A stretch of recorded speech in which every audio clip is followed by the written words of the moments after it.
For months, the sky looked calm, too calm. Out beyond the planets, drifting along the flat plane of the ecliptic, an interstellar object moved exactly as the models predicted. No sudden turns, no strange bursts, no reason to worry. On paper, it was perfect. Astronomers watched it the way they watch thousands of objects every year. Quietly, patiently, almost on autopilot. Another visitor from another star system. Rare, yes, but not impossible. Space is full of travelers. Most pass through without leaving a mark. This one was given a name, logged into databases, slotted into simulations. And then the waiting began. Night after night, telescopes followed its slow path across the dark. A faint point of light against a background that hadn't changed in billions of years. The kind of observation that feels routine. The kind that never makes headlines. At first, nothing stood out. The brightness rose and fell just as expected. Distance explained everything. Angle explained everything. Motion explained everything. The object was still far from the sun, far from danger, far from answers. But everyone knew what was coming. Perihelion. The moment when the object would pass closest to the sun.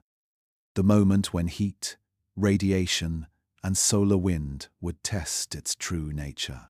The moment when even ordinary space rocks reveal their secrets. As perihelion approached, instruments grew more sensitive. Exposure times adjusted. Filters changed. Every photon mattered now. This was the phase where certainty usually sharpens, where data locks into place, where the sky stops being mysterious and starts being measurable. And then the first light curve arrived. It should have been simple, a smooth rise in brightness, a clean arc, a curve that matched the math almost perfectly. But this one didn't.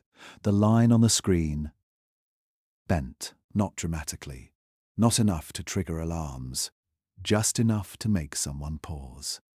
A slight distortion, a hesitation, as if the light itself had stumbled. At first, it was easy to dismiss.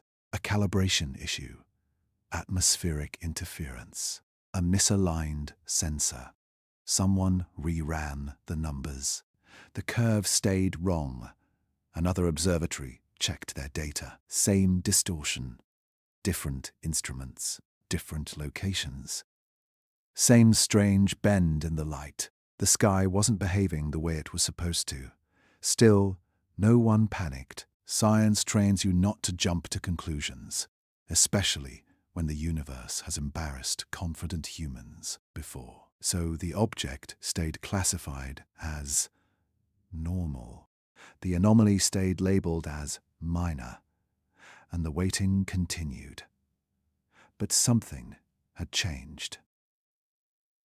Not in the sky, in the room. People began leaning closer to their screens, scrolling back through older data, comparing this object to others like it. The more they looked, the less comfortable they felt, because the distortion wasn't random. It appeared at the same rotational phase, at the same orientation, at the same point in its slow, silent spin. Light was reflecting differently, not brighter, not dimmer, just wrong. As days passed, the object crept closer to the sun. The solar glare increased. The environment grew harsher. This is where comets usually start to show their weakness. Ice cracks, gas vents, dust clouds bloom. You see chaos. But this object remained clean. No tail, no debris, no visible shedding. Just that faint, stubborn point of light, holding its shape. And still, The light curve refused to behave. Each update brought the same subtle hesitation, the same gentle break from expectation. It was like listening to a familiar song and realizing one note is always just slightly off, enough to notice, not enough to explain. Somewhere between routine and concern, a quiet question formed. What if this isn't an error? What if the sky isn't glitching? What if the object is? The thought stayed unspoken, because saying it out loud would mean crossing a line from observation into implication. Instead, scientists did what they always do. They waited. They watched the sun rise higher in the object's sky. They watched radiation climb. They watched models strain to keep up. Perihelion was getting closer, and with it, the moment when uncertainty would either collapse or explode. Late one night, another batch of data came in. Higher resolution, cleaner signal, less noise. This time, the distortion was undeniable.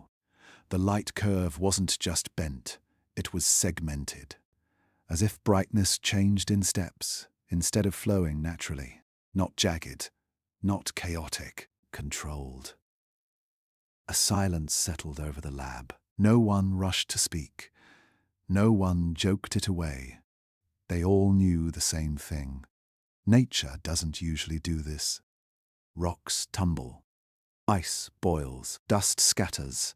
But this looked intentional. Still, no headlines were written. No announcements made. Because the greatest discoveries often begin with discomfort, not confidence.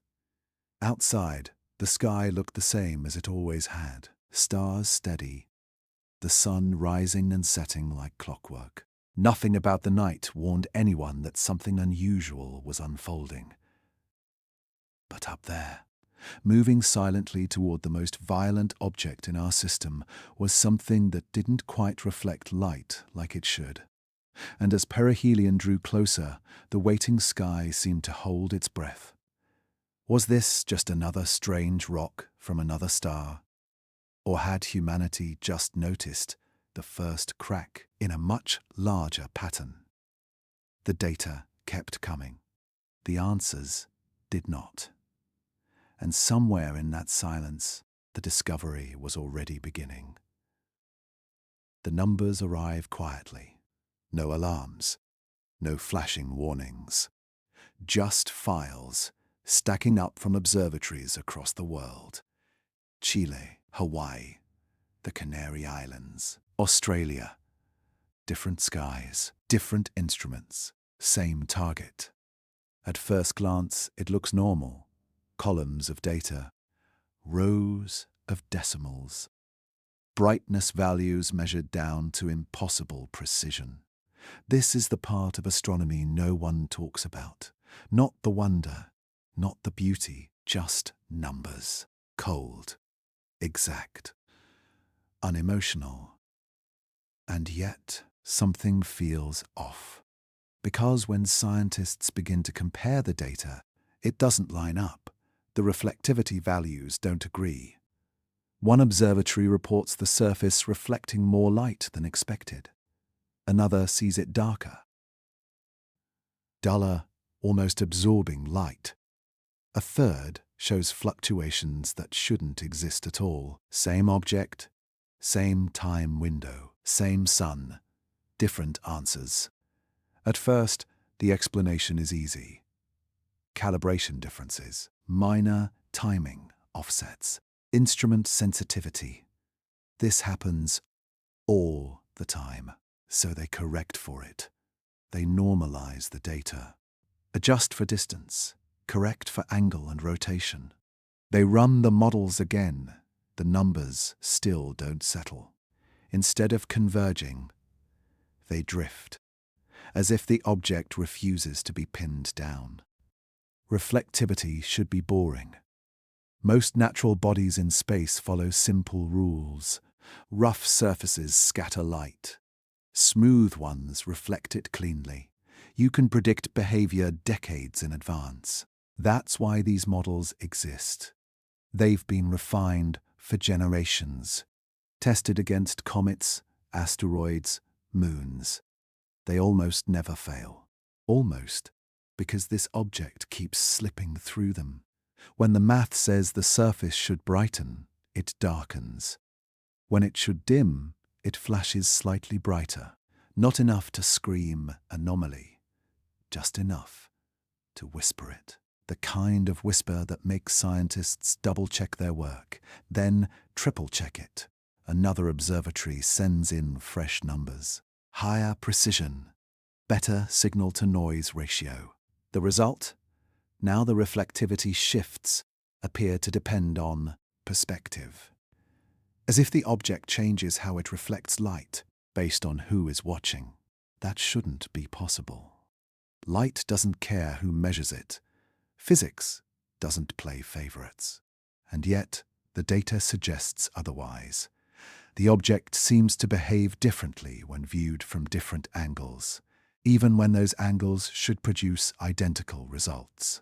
Someone suggests surface irregularities. Another suggests tumbling motion, so they model that. They simulate every possible spin, every plausible shape, every natural explanation.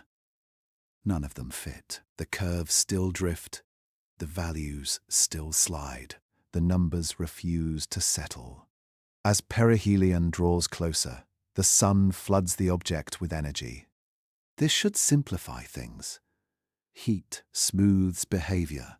Radiation strips away complexity. Nature becomes predictable under pressure. But instead, the discrepancies grow. Reflectivity changes faster now. Sharper transitions. Cleaner edges. Not random noise. Patterns. Small ones. Subtle ones. But unmistakable. One analyst notices something strange. When the object brightens, it does so in discrete steps. Not smoothly, not gradually, as if someone is turning a dial. Click, pause, click again. The room goes quiet, because that's not how rocks behave. Another scientist overlays the reflectivity changes with rotational data. The alignment is too clean. Each shift lines up with the same rotational phase, over and over again. This isn't a fluke. It's consistent. And consistency is dangerous, because randomness can be ignored. Patterns cannot. Emails start flying. Careful language, measured words. No obvious explanation. Further analysis required. Anomalous but inconclusive. No one uses the word impossible, not yet. But everyone feels it hovering in the air. As more data pours in, something unsettling becomes clear. The object isn't just reflecting light differently, it's doing so efficiently, almost too efficiently. Certain wavelengths bounce back cleanly, while others vanish. Selective reflectivity. That's rare in nature. Very rare. You usually see it in manufactured materials, in layered surfaces, in coatings designed for control. Someone points this out softly. No one argues. They just stare at the screen. Because now the question is no longer about errors. The math is solid. The instruments agree on one thing at least. Something about this object changes how it interacts with light, in a way that resists simple measurement, as if the act of observing it alters what we see. That idea makes everyone uncomfortable. Not because it's supernatural, but because it's familiar. This is what happens in controlled systems, in experiments, in machines, where feedback matters, where response depends on input. And suddenly, reflectivity stops being a surface property and starts feeling like behavior. Someone runs a comparison with known objects. Comets? No match. Asteroids? No match. Interstellar debris? Still no. The object sits alone in the data, a category of one. As perihelion approaches, the sun's glare intensifies. Signal quality should degrade. Instead, it sharpens, as if the object is compensating, adjusting, staying visible. That's when a quiet thought begins to form, not spoken aloud, but shared in glances. What if the object isn't resisting measurement? What if it's responding to it? The idea feels dangerous because it shifts the frame. From passive object to active participant, from thing to system. No one writes that in a report. But the numbers say it anyway. They say, this object does not behave like matter alone. They say, observation does not settle it. They say, the more precisely we look, the stranger it becomes. Outside, the sun continues its ancient burn, unaware, uncaring. Inside, screens glow late into the night. Rows of decimals, refusing to behave, and for the first time, a deeper question takes shape. If the math is right, why does this object act like it doesn't want to be fully seen? And what happens when perihelion forces it into the brightest light of all? At first, no one notices it. It hides inside the noise, buried between error bars. Lost in fluctuations so small they barely register. Just a faint rise, a slight fall, the kind of thing scientists are trained to ignore. Because space is noisy. Detectors drift. Photons arrive unevenly. Most irregularities mean nothing.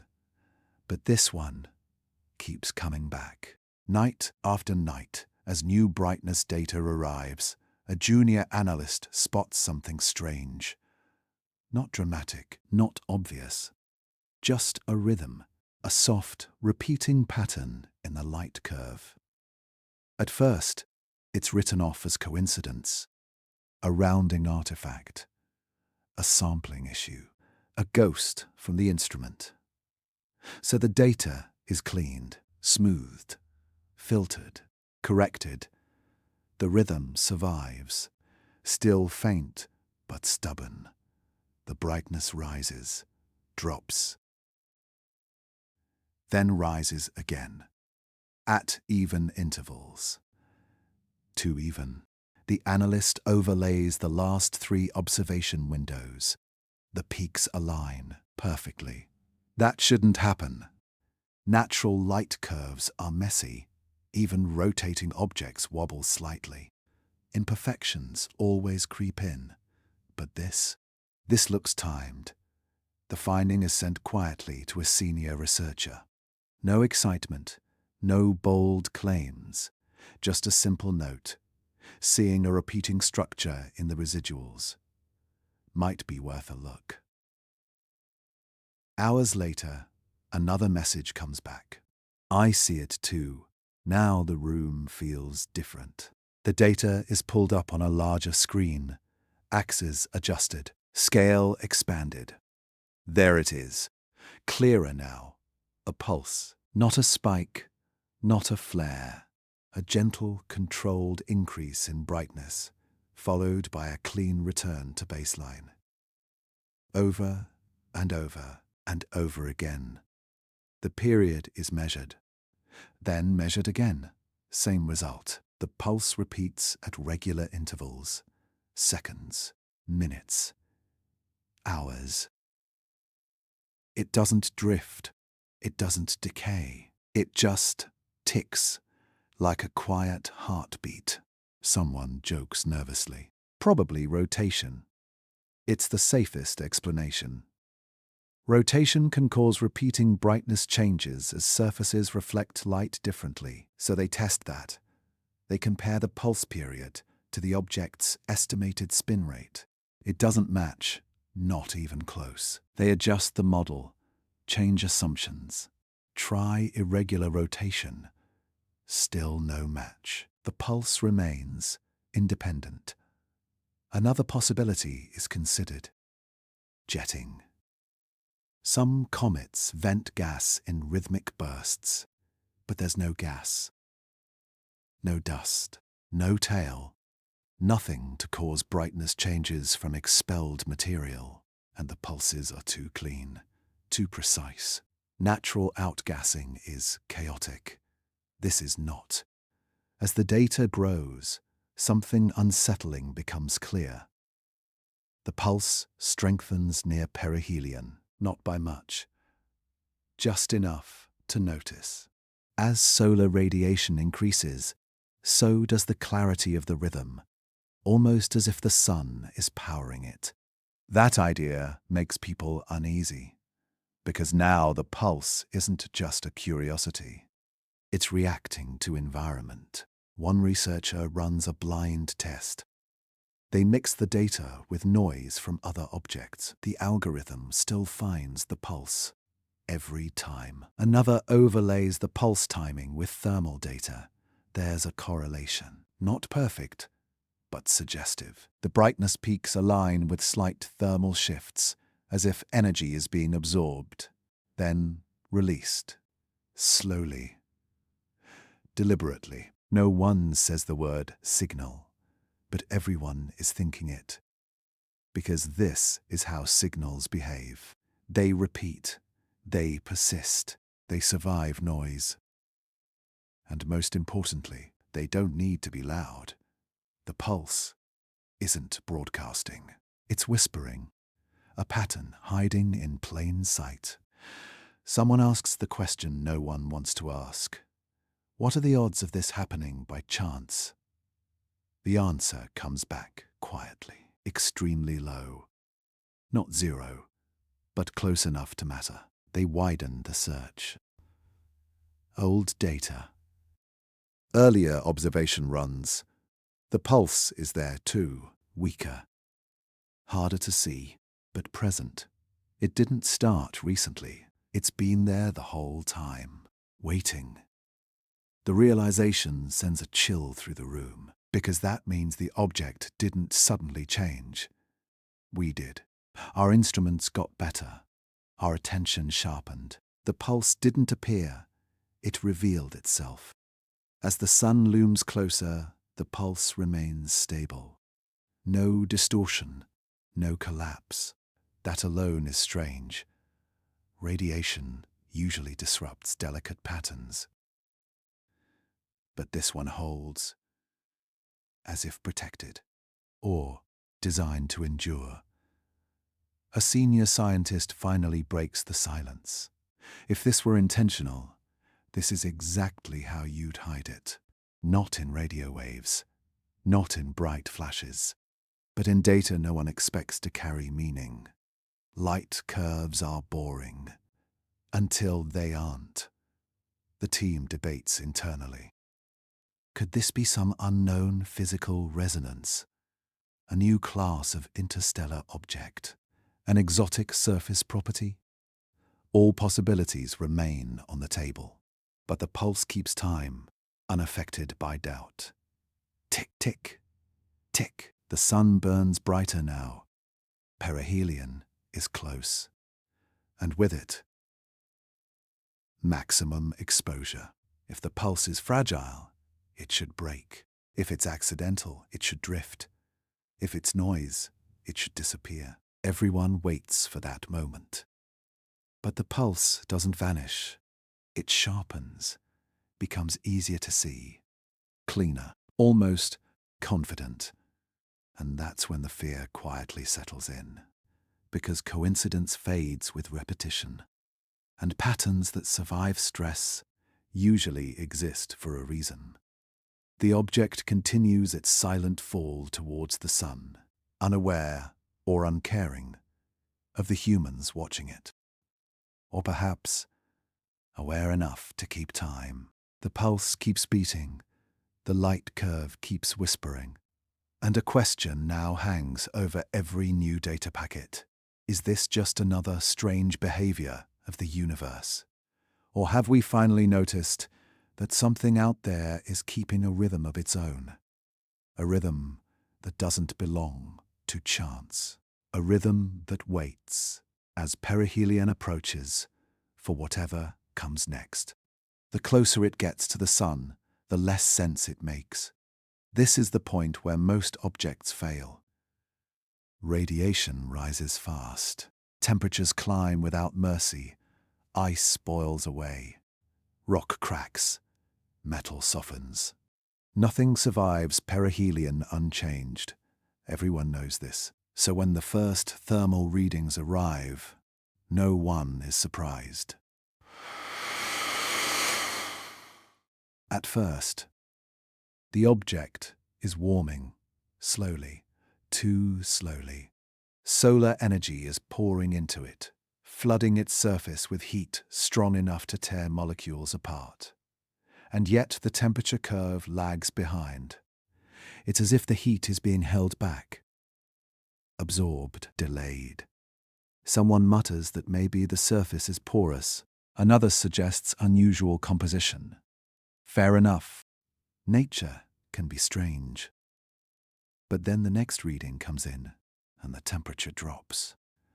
Not gradually, not smoothly. It falls fast, too fast, faster than any known material should allow. Heat doesn't just vanish, it dissipates, it radiates, it bleeds away over time. But this looks like regulation, as if something is controlling the flow. The team stares at the thermal graph. Up, down, up again. Tight cycles. Repeated. Clean. Someone overlays the thermal data with the brightness pulse from earlier. The alignment is unsettling. When brightness peaks, heat shifts. When brightness drops, temperature follows. They aren't perfectly synced, but they're related, as if part of the same system. As the object pushes deeper toward the sun, the environment becomes brutal. Solar wind lashes at it. Radiation slams into its surface. This is where fragile things die. Yet the object holds together.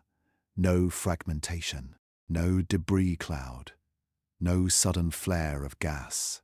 It remains intact, and the thermal behavior becomes even stranger. The surface warms, but not evenly. Certain regions heat up while others stay cool. Not because of shadows, not because of rotation. The pattern doesn't match geometry. It matches timing. Heat appears, pauses, then vanishes, like breath. In, out. Someone finally says what everyone is thinking. This shouldn't be possible. Not as a panic, as a fact. They run simulations. Every known material, every known structure. Solid rock, metallic core, carbon-rich body. None of them behave like this. Either they heat too fast or cool too slowly. There is no natural combination that explains both. The object is breaking the rules in both directions. As perihelion draws closer, the sun fills half the sky from the object's perspective. Temperatures should spike uncontrollably now. But instead, the peaks flatten.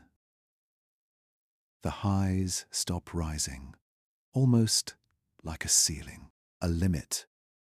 The object refuses to cross it, and then something even stranger happens. During one observation window, the sun's output increases slightly, a normal fluctuation. The object's temperature responds, but not immediately. There's a delay, a measured delay, then a correction. The heat drops back to the same range as before. as if the object noticed the change and adjusted. That's when the room goes very quiet, because thermal inertia doesn't behave like that. Passive objects don't respond. They endure, they suffer, they break. But this object seems to manage its exposure, like it's protecting itself. The phrase thermal control appears in someone's notes. It's quickly crossed out. Too loaded, too dangerous. Instead, the report says, unusual thermal behavior inconsistent with current models. Safe words, but the meaning lingers. As hours pass, perihelion is almost here. This is the moment of truth. If the object is fragile, this is where it dies. If the data is wrong, this is where reality corrects it. Everyone waits. The readings stream in. Temperatures rise. Radiation peaks. The sun is now an overwhelming presence, and still the object survives. No explosion. No collapse. The thermal curve tightens further. The cycles become cleaner. Almost refined. Heat in, heat out. Controlled, purposeful. Someone pulls up a comparison chart. Other objects at similar distances. They're not even close. Those bodies glow white hot. They shed mass violently. This one does neither. It stays within a narrow thermal band, as if it was built for this. That thought hangs in the air longer than anyone is comfortable with. Because surviving the sun isn't just difficult, it's one of the hardest tests in the solar system. Only things designed to endure extreme conditions pass through unchanged. And this object doesn't just endure, it behaves. The sun begins to recede. Perihelion has passed. This is when temperatures should slowly normalize, but the object cools rapidly, too rapidly, faster than before. Heat drains away with surgical precision. No lingering warmth, no slow decay, just a clean drop, back to baseline, like a system powering down. The data is undeniable now. Multiple observatories, independent instruments. Same result. The thermal pattern is real, and it defies everything we know about passive matter. Someone finally voices the unspoken question. How is it still intact? No one answers, because every answer leads somewhere uncomfortable, to engineered materials, to layered structures, to internal systems designed to manage energy, to things that don't just exist, but function. The sun continues its ancient burn, indifferent and violent. It has torn apart countless objects before. It has reduced mountains to dust. Yet this visitor passed close and emerged whole. Not scarred, not weakened, just unchanged. As if the sun tested it and failed. The data is saved. The graphs archived. Official statements remain cautious. But inside the minds of those watching, a shift has occurred. Because heat is honest. It doesn't lie. It reveals weakness, and this object revealed none. As it moves away from the sun, cooling faster than physics allows, a haunting question settles in. If this thing can regulate heat, if it can survive where nothing else should, then what exactly did we just watch pass through our system? And more importantly, why was it built to withstand the most violent force we know? For the first time, the focus shifts. Until now, everyone has been watching the object, its light, its heat, its behavior. But as perihelion arrives, something else enters the story. The sun, ancient, violent, unmoving in its authority. The sun doesn't react to small things. It swallows comets without noticing. It tears asteroids apart without slowing down. It floods space with power that bends planets into obedience. Nothing passes close to it and leaves an impression. Nothing. So, no one expects what comes next. As the object reaches its closest point, solar instruments begin recording routine data: magnetic fields, plasma density, solar wind velocity. Just another day of watching a star burn. And then a deviation appears. Small, barely noticeable. The solar wind bends. Not dramatically, not violently, just enough to be strange. Streams of charged particles that should flow straight outward curve, as if something is in their way. At first, it's assumed to be coincidence. Solar activity fluctuates constantly. The sun is restless by nature, so analysts check for flares. None. Coronal mass ejections, nothing significant. The sun is quiet, too quiet, and yet the data shows a distortion. Plasma flows ripple slightly around the object's trajectory. Magnetic field lines stretch, then tighten, like fabric pulled around a moving shape. The numbers don't scream. They whisper, and that's what makes them dangerous. Because big events are easy to explain. Small, precise changes are not. Someone overlays the object's position with solar wind maps. The alignment is uncomfortable. The distortion follows the object briefly, then disappears, as if the sun adjusted, then let go. In another dataset, particle density dips for a fraction of time near perihelion. Not a collapse, not a void. A pause, as if something disrupted the flow and the sun corrected itself or reacted.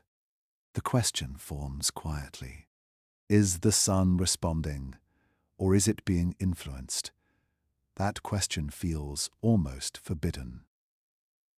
Because the sun is the source, the dominant force. Everything else adapts to it, not the other way around. But the data doesn't care about hierarchy. It only records what happens. And what happens here doesn't fit the story we're used to. As the object crosses perihelion, solar instruments watch closely. This is the most violent region of space in the inner system. Radiation is extreme. Fields are unstable. Particles move at incredible speed. Any interaction should be messy, chaotic. Instead, the disturbance is clean, brief, contained, then gone. No shockwave. No lingering turbulence. Just a subtle shift and silence. The sun resumes its normal flow as if nothing happened. Almost as if something passed through without leaving a mark. That alone is unsettling, because even empty space leaves turbulence behind. But this is like slipping a needle through fabric without tearing it. Some scientists argue the sun didn't react at all. They say the fluctuations fall within statistical noise. They point to decades of solar variability. They urge caution, and they're not wrong. But others notice something harder to dismiss: the timing. Every distortion aligns with the object's closest approach. Not before. Not after. Only during. As if the sun noticed, just for a moment. One instrument records a faint, localized change in magnetic orientation, so small it almost gets filtered out. Almost.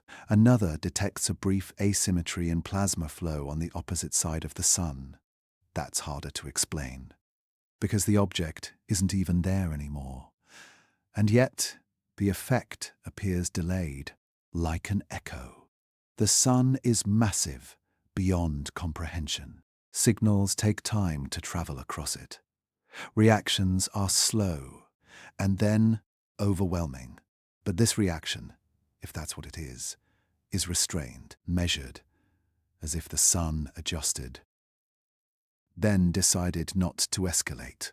That idea makes no sense. Stars don't choose. They burn, they erupt, they destroy. Unless there's nothing to destroy. The object passes through perihelion intact. No flare reaches out to grab it. No eruption tears it apart. The sun remains strangely calm.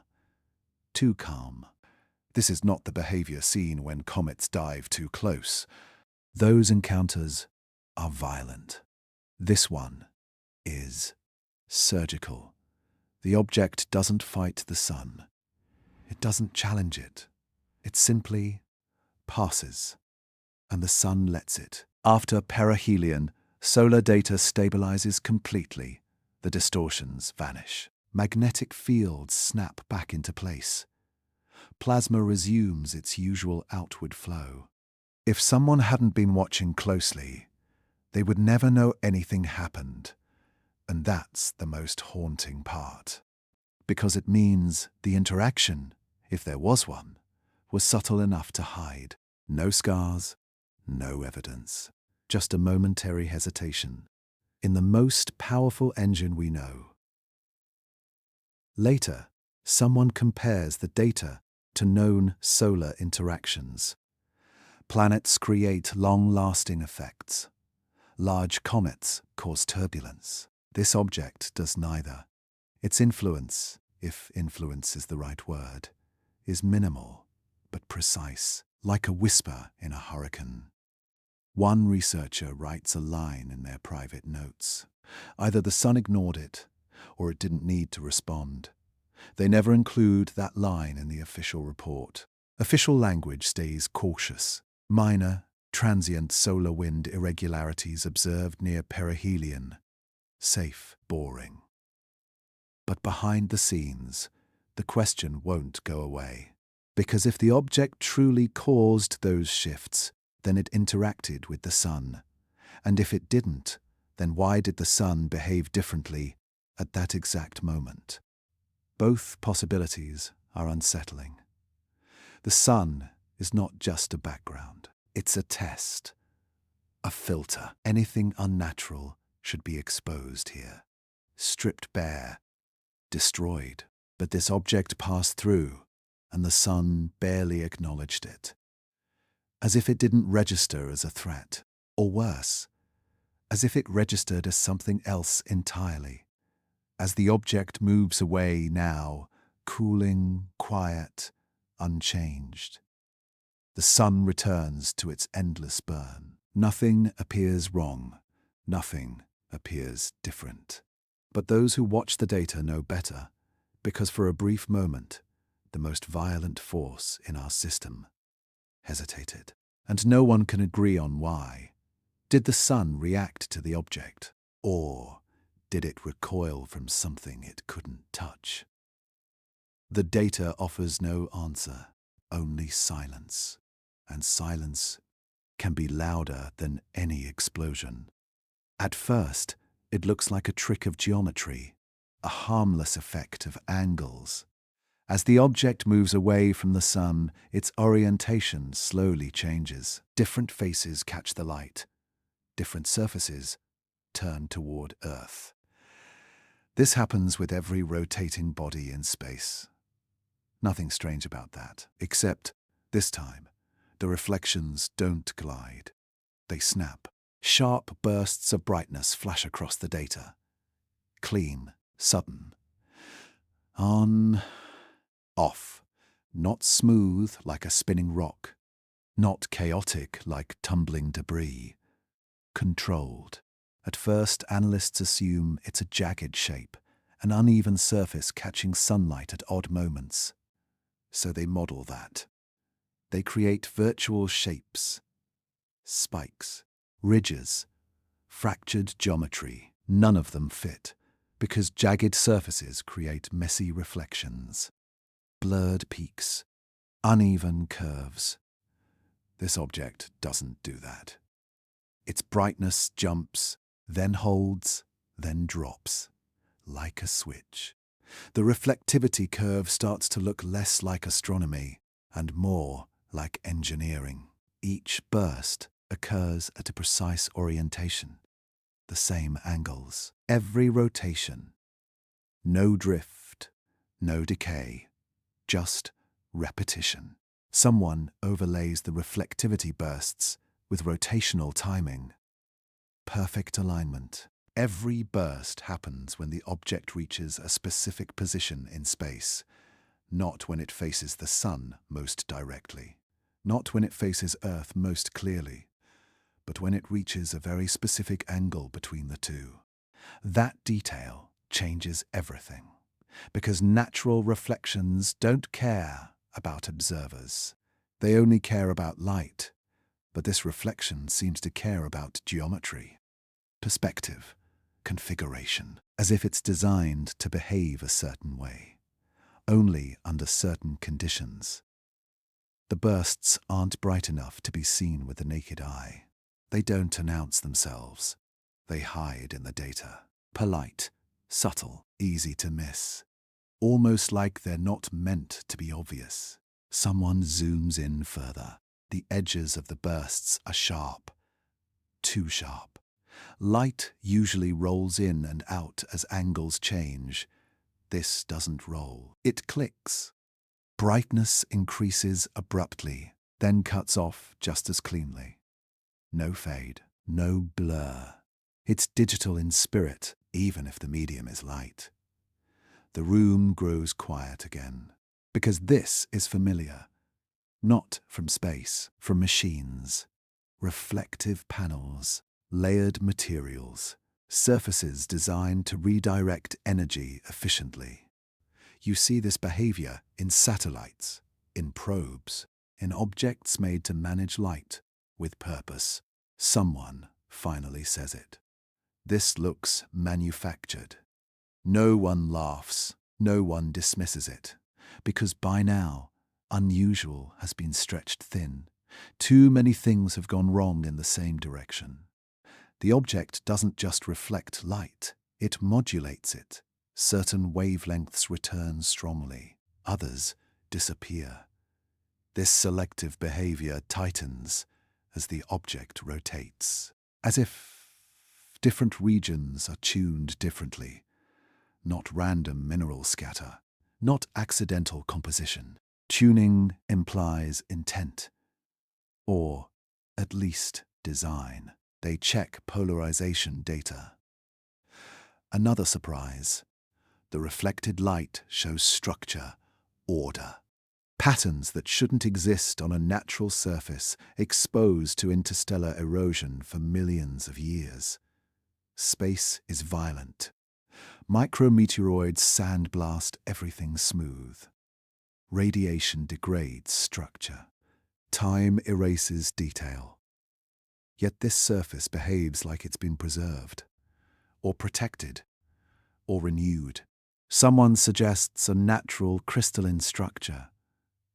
Rare but possible, so they search for analogues. None behave like this. Crystals scatter light. They don't gate it. Another suggestion. Metallic composition. But metals heat quickly. They don't survive perihelion intact without glowing uncontrollably. This object didn't. The list of natural explanations shrinks, not because they're impossible, but because they require too many coincidences at once. Perfect timing, perfect angles, perfect control. Nature is efficient, but it's not precise like this. As the object continues to rotate, the bursts continue.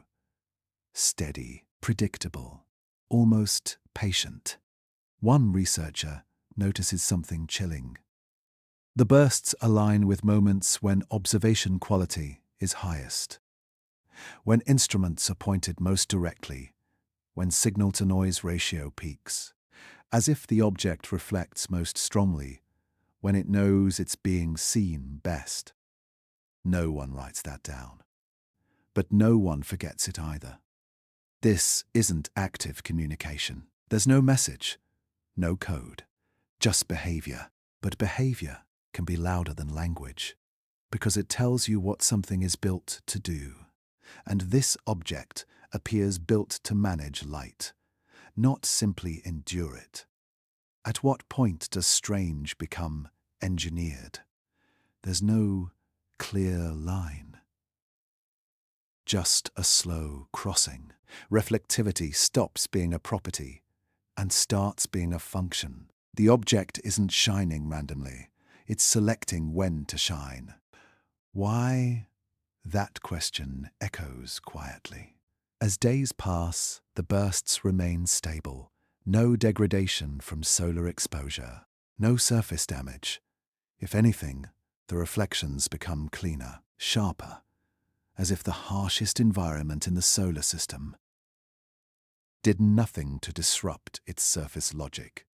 That's when the word machine starts appearing in private conversations, not as a claim, as a comparison. Because machines do this. They control energy. They redirect inputs. They behave consistently.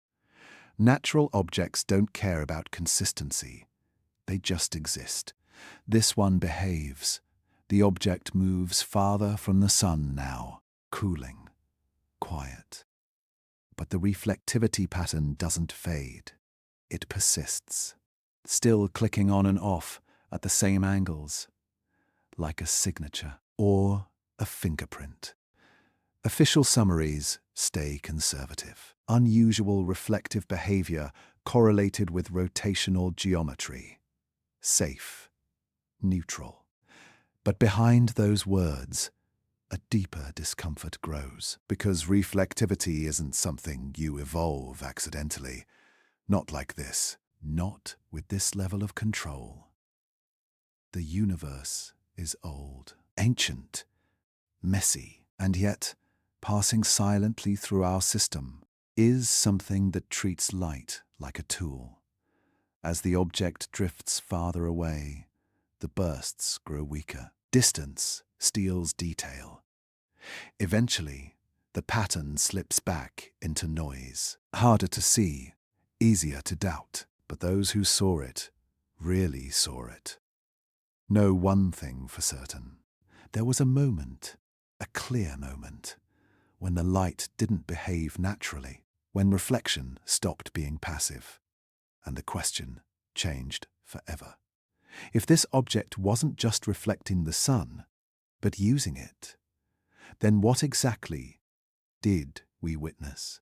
And how many times before have we mistaken machines for rocks?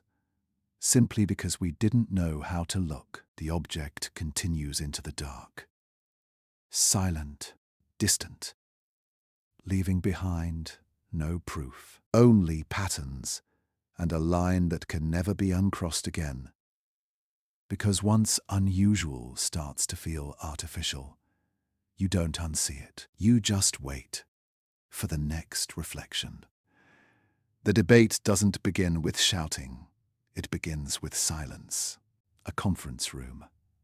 Dim lights. Screens glowing with charts no one wants to look at for too long. Everyone here is careful, measured, trained to doubt their own instincts. Because science doesn't reward bold guesses. It rewards restraint. And yet, something has gone wrong with the usual order. The data is no longer arguing quietly. It's pressing.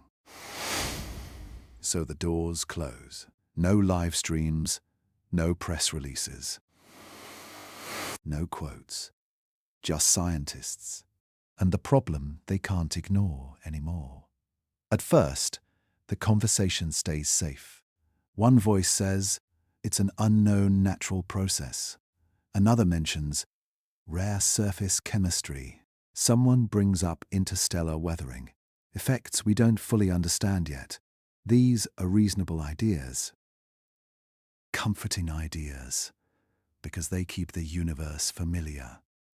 Someone points to history, to how often science has been surprised before. How strange things eventually find natural explanations. Everyone nods. This is the script they know. But then, someone asks the wrong question. Not loudly, not dramatically, just directly. If this is natural, why does it behave like it's conserving itself? The room stills. No one rushes to answer. Because that question doesn't fit the safe explanations.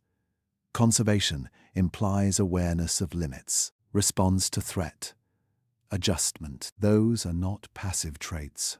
Another scientist clears their throat and reframes it. Thermal inertia can appear adaptive. That sounds better. But it doesn't explain the light pulses, or the reflectivity gating, or the sun's strange non-reaction. Another voice tries again.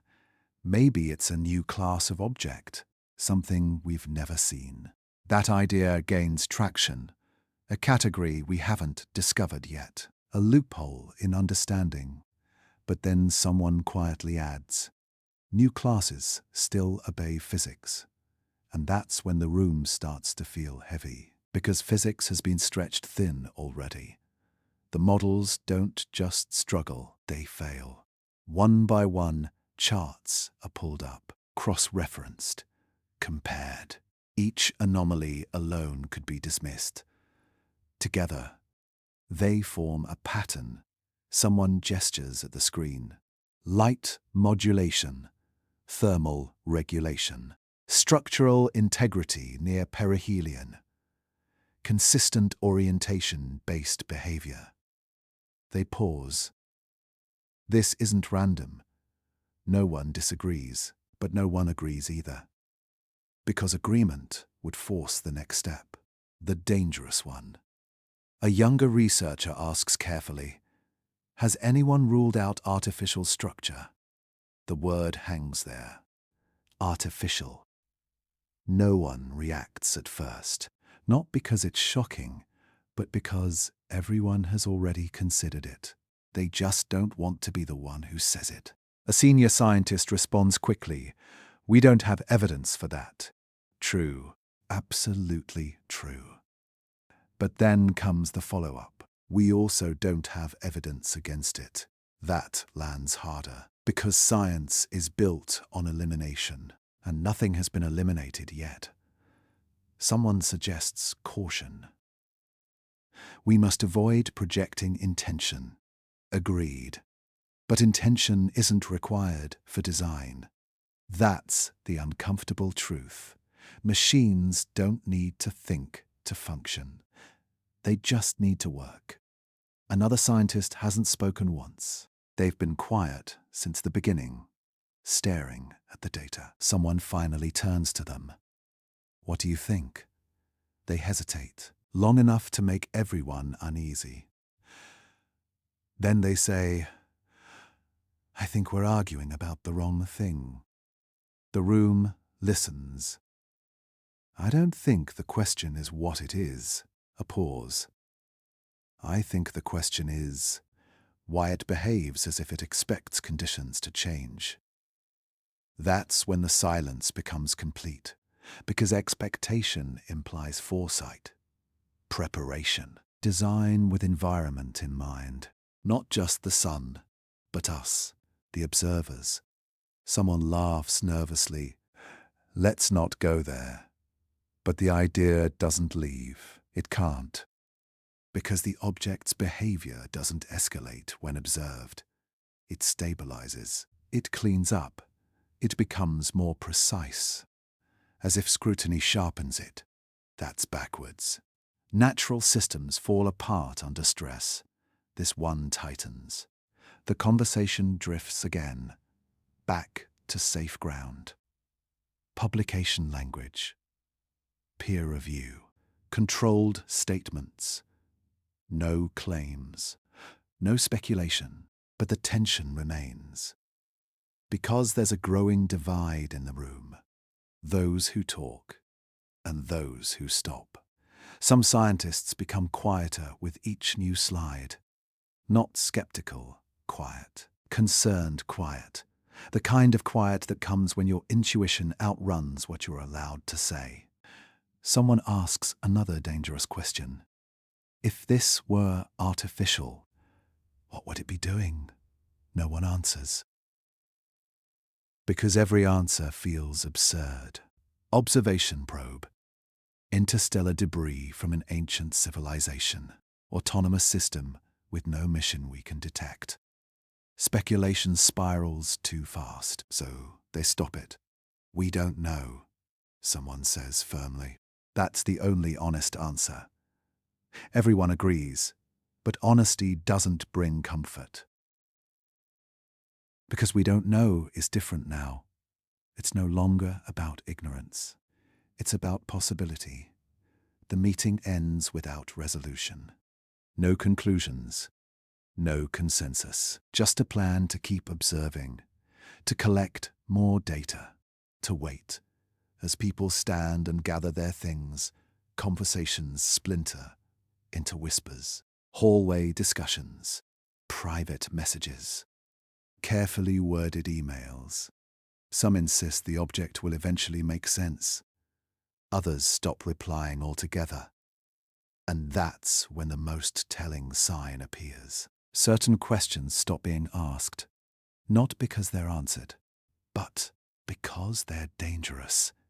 Dangerous to reputations, dangerous to careers, dangerous to certainty. The loudest voice in the room never said a word.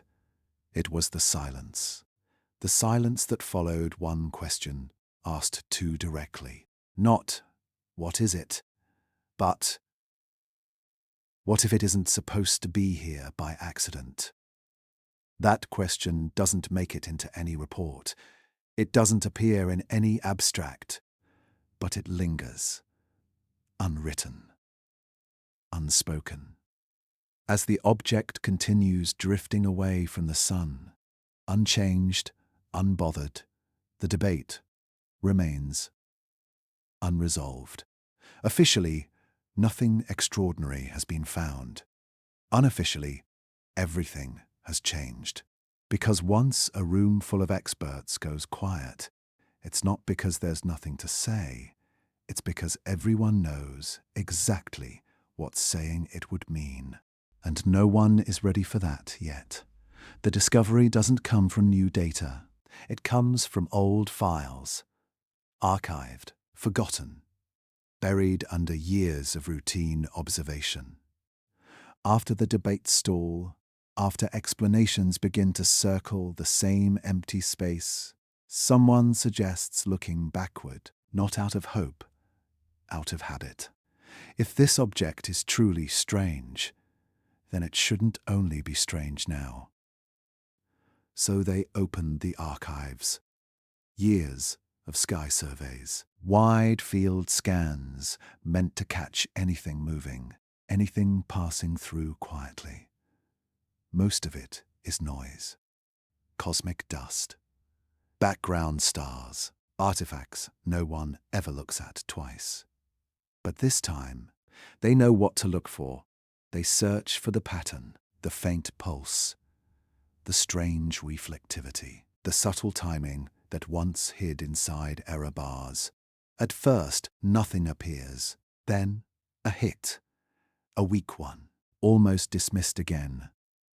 A small fluctuation in brightness from years ago. Logged, explained away as noise. The date matters. The trajectory matters. The object wasn't named yet. It wasn't important yet.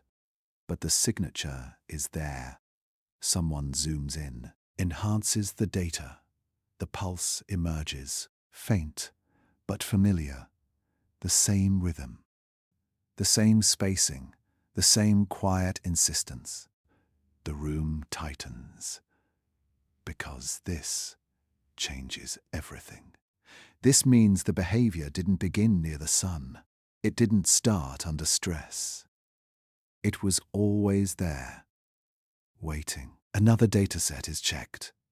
Different telescope, different year.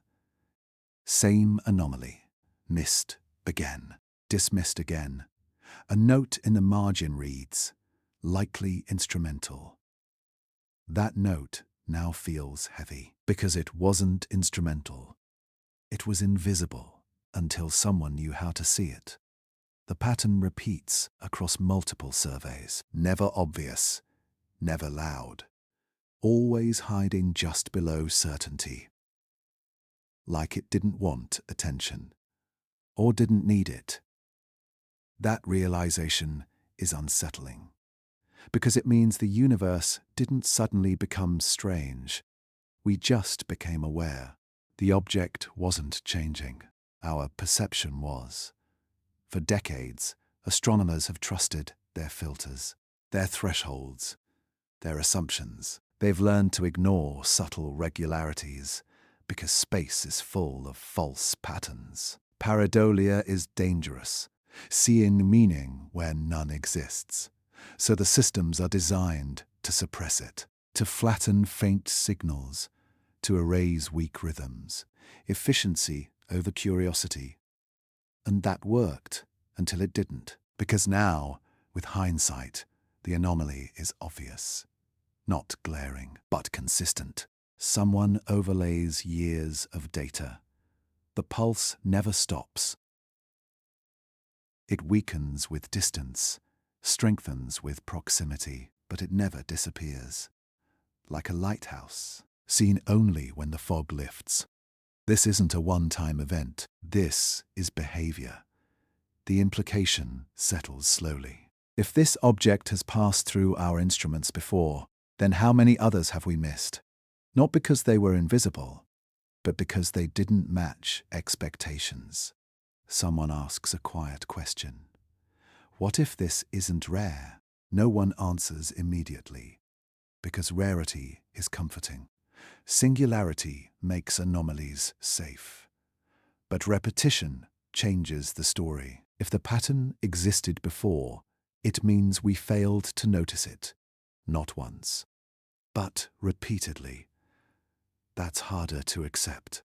The human mind wants the universe to surprise us, but not to watch us fail. And yet, that's what this feels like. Like something passed through our view, over and over, and we waved it away. The phrase observer bias appears in discussion. Normally, it's used gently, a reminder of human limits. But here, because the object didn't hide itself completely, it just didn't shout. It behaved in a way that required patience, attention, curiosity, traits not always rewarded in modern science. Someone points out something chilling. The anomaly grows clearer as instruments improve, as if it scales with observation, as if the better we get at looking, the more it allows itself to be seen. That idea is uncomfortable because it flips the relationship. We're not discovering it, we're catching up to it. The pattern doesn't change to match us, we change to notice it. Old skepticism gives way to something quieter, not fear. Recognition.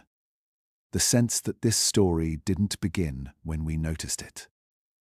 It began long before perihelion, long before debates, long before headlines. It began the first time the object crossed a human instrument and left a trace too subtle to matter.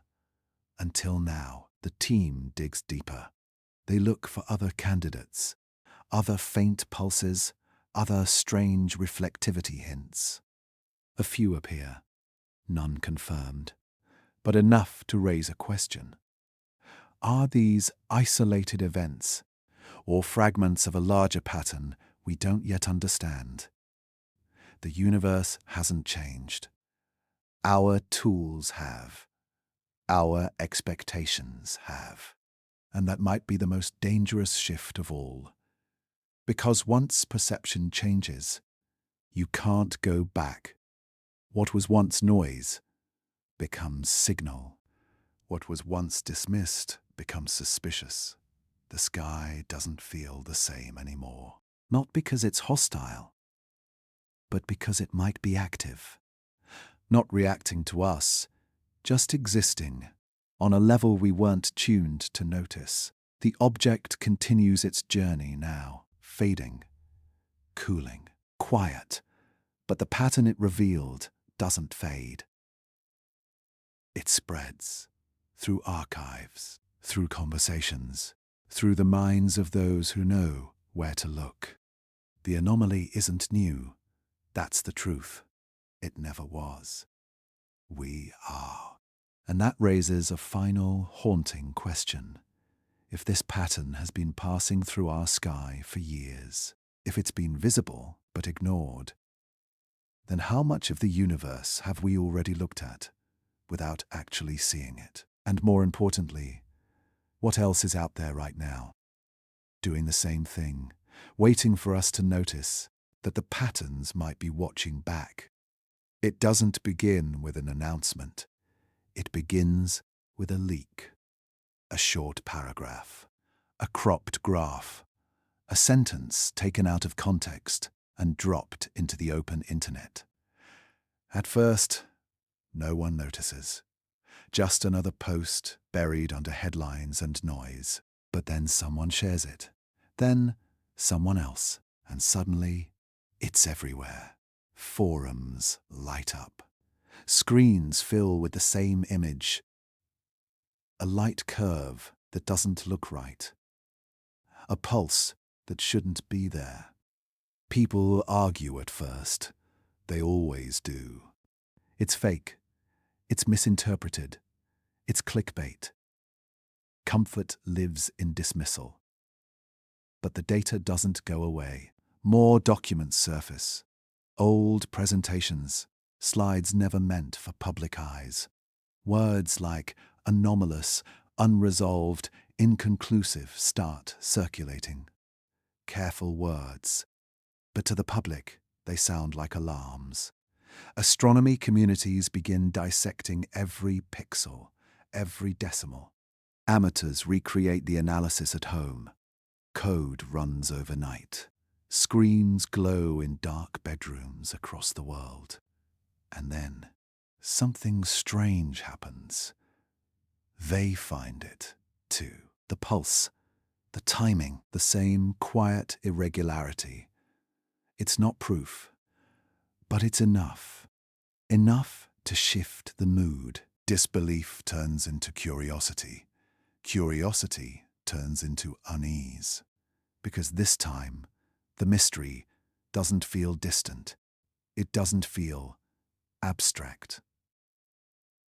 It passed close to the sun, close to us.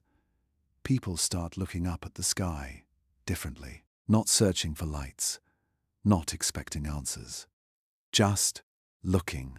Social media fills with questions that don't have a place in scientific papers. Why didn't they tell us sooner? What if it's not natural? What if it noticed us? Scientists urge calm. They remind everyone that uncertainty is not evidence. That strange data doesn't mean intention. That the universe is full of surprises, all true. But reassurance only works when fear is loud. This fear is quiet. It doesn't scream. It settles. Late at night, people replay the idea in their minds. An object that doesn't speak, doesn't transmit messages, doesn't announce itself, but behaves, adjusts, persistes. The most unsettling thing about it is that it doesn't seem to care if we believe. It just continues. That changes something. For generations, humans have looked at the sky as observers, detached, curious, safe. The stars were distant. Objects were passive. We watched. They didn't. But now that boundary feels thinner, because this object didn't just exist. It responded. Not dramatically, not openly, but enough to suggest interaction. And once that idea takes root, everything shifts. People begin rewatching old documentaries, rereading history. How many times have we seen something strange and shrugged?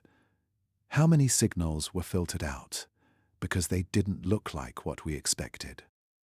The sky becomes crowded again, not with ships, with possibilities. Astronomers feel the change too.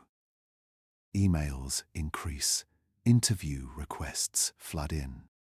They choose their words carefully, because now they're not just explaining data, they're managing perception. And perception is powerful. The object doesn't threaten. It doesn't approach Earth. It doesn't change course. Yet, somehow, it feels closer than anything before, because it doesn't need to act. It already did, by existing in a way that forces reflection. People begin asking deeper questions, not about aliens, about ourselves. What does it mean to observe?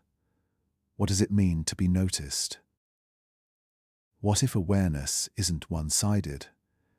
These questions don't belong to astronomy alone.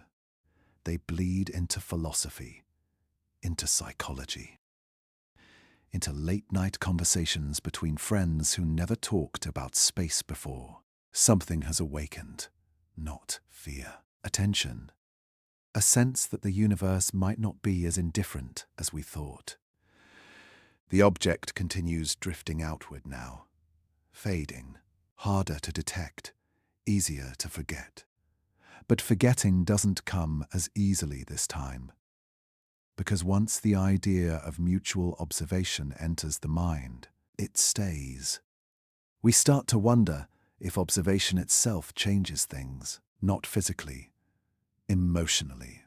If knowing you might be seen alters how you look back. Telescopes keep tracking. Data keeps flowing.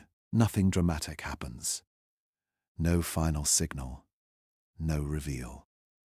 And that absence becomes its own message. Because silence isn't emptiness. Silence can be intentional. The public waits for confirmation, for denial, for closure. None arrives. Official statements remain cautious. Further study required. No conclusions at this time. But the human response has already moved beyond conclusions. It's moved into awareness, a subtle awakening. People stand outside longer at night. They stare at the same stars they've seen all their lives, but with a different feeling. Not wonder, not fear, something quieter.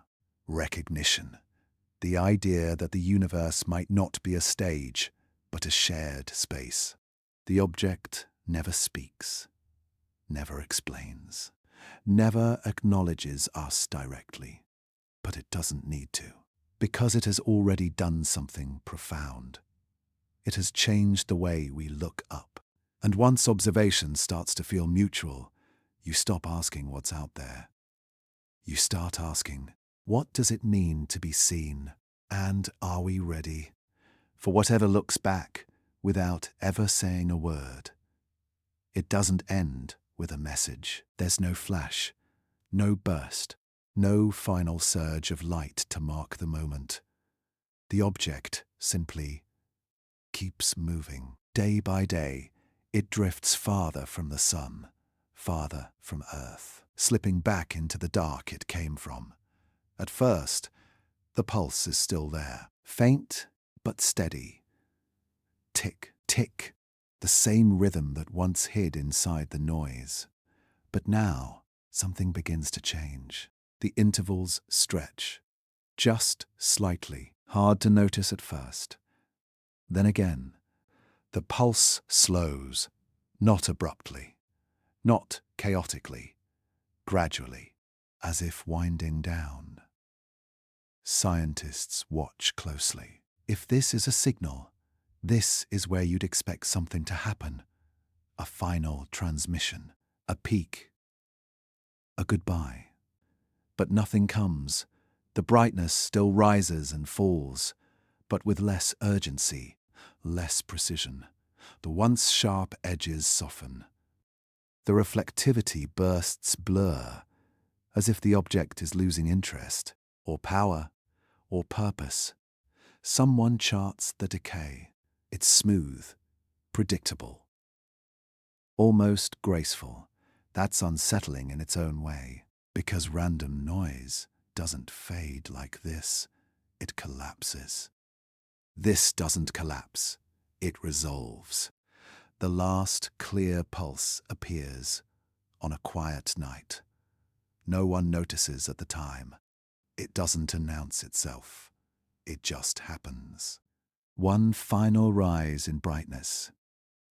Then, nothing. The next data packet shows flatness, no rhythm, no structure, just background light. The pulse is gone. At first, analysts assume interference. They check the instruments, all working. They cross-reference observatories, same result.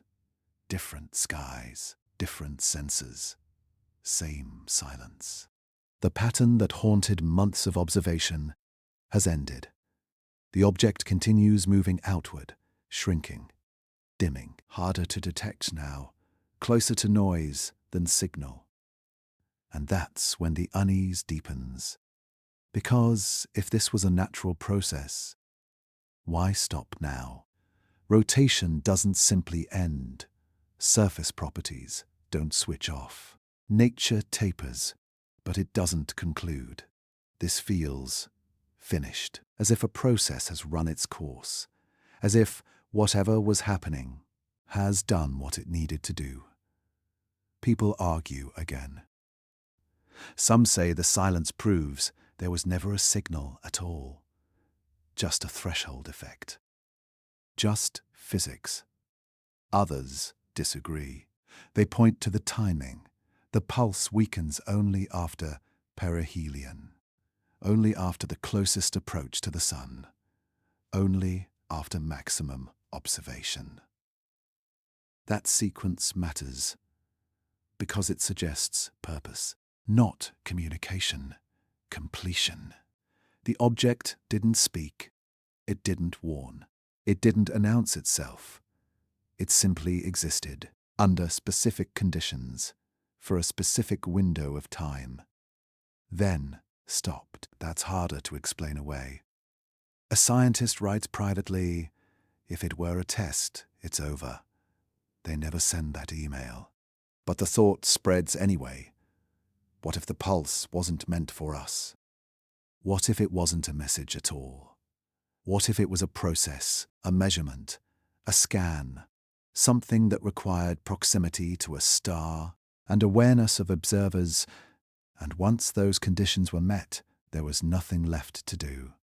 The object moves past the outer planets now, its light barely detectable.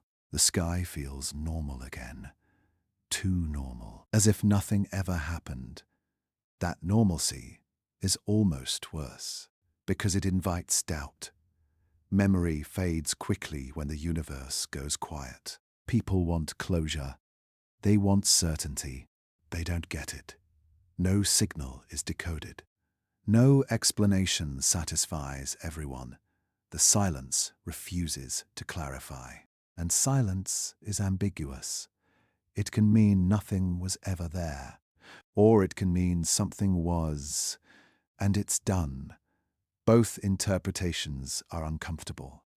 One reduces months of tension to error. The other opens a door with no handle. The final reports are cautious. The anomalous behavior diminished with distance. No further activity detected.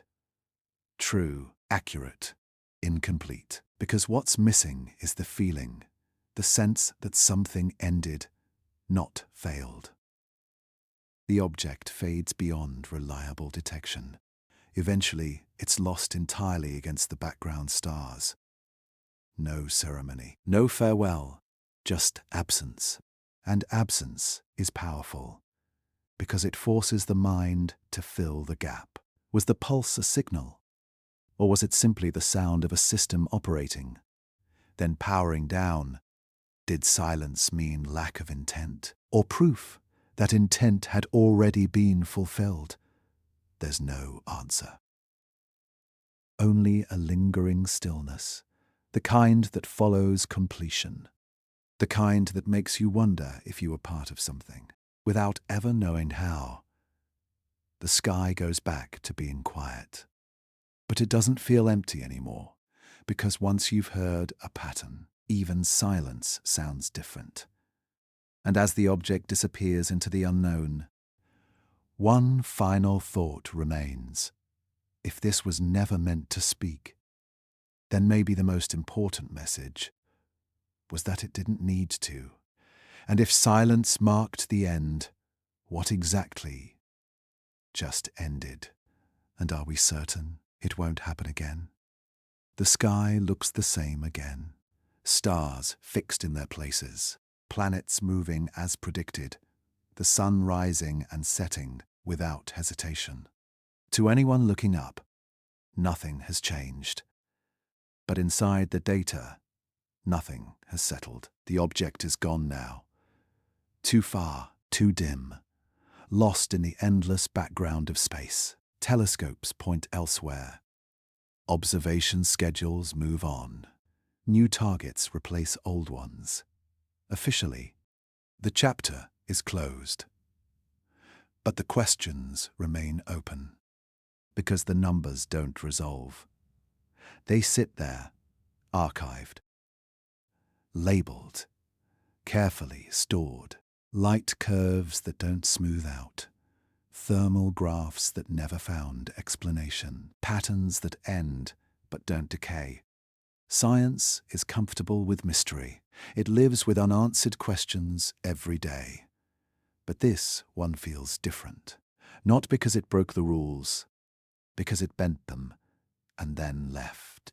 The sun continues its endless burn. Violent, ancient, unchanged. It has consumed countless objects before. It will consume countless more. And yet, for a brief moment, something passed close and came away untouched. That fact doesn't fade. It doesn't fit into footnotes or appendices. It lingers. Researchers publish cautious summaries. Words are chosen carefully. Unusual, unresolved, inconclusive. No one wants to overstep, because history remembers oversteps. Still, in private, conversations continue. Late-night emails, quiet calls, questions phrased as hypotheticals. What if we missed the point? What if this wasn't about us at all? What if it was never meant to stay? The object never changed course, never slowed, never approached Earth. It didn't announce itself. It didn't warn us. It didn't invite contact. And that might be the most unsettling part. Because we didn't matter, and yet we were included. Included as observers, as witnesses, as part of the environment it passed through. The sun was a test. Our instruments were a test. Our attention was a test, and whatever the object was, it passed. The universe doesn't feel hostile now. It feels aware, not watching us specifically, not targeting, just existing in layers we're only beginning to sense. The shift isn't in the sky, it's in perspective. Before this, anomalies were things to be solved, reduced, explained away. Now they feel like invitations. Not to panic, to look closer. The object fades completely from detection. Eventually, even its last trace becomes uncertain. Was it here, or did we imagine its importance? That doubt creeps in. It always does. Time dulls urgency. Memory softens edges. The human mind wants closure. But closure never comes, because closure requires answers, and answers require questions we're still afraid to ask. Did we witness a rare cosmic anomaly, a perfect storm of misunderstood physics, a reminder of how much we still don't know? Possibly, that explanation remains valid, comfortable, safe. But there's another possibility, quieter, harder to sit with, that this wasn't a message, or a warning, or a visitor in the way we imagine visitors, that it was simply something passing through, operating according to its own rules, briefly intersecting with ours. And in that moment, we noticed. The sun burns on. The sky stays silent. But silence doesn't mean emptiness anymore. It means restraint. It means patience. It means there may be things in motion that don't need our response or our permission. We didn't discover the universe is alive. We discovered it may not be indifferent, and that difference matters. Because once you accept that possibility, you stop asking when something will arrive. You start asking how often it already has. The object is gone. The shift remains. And every night now, when the sky looks calm again, there's a quiet understanding.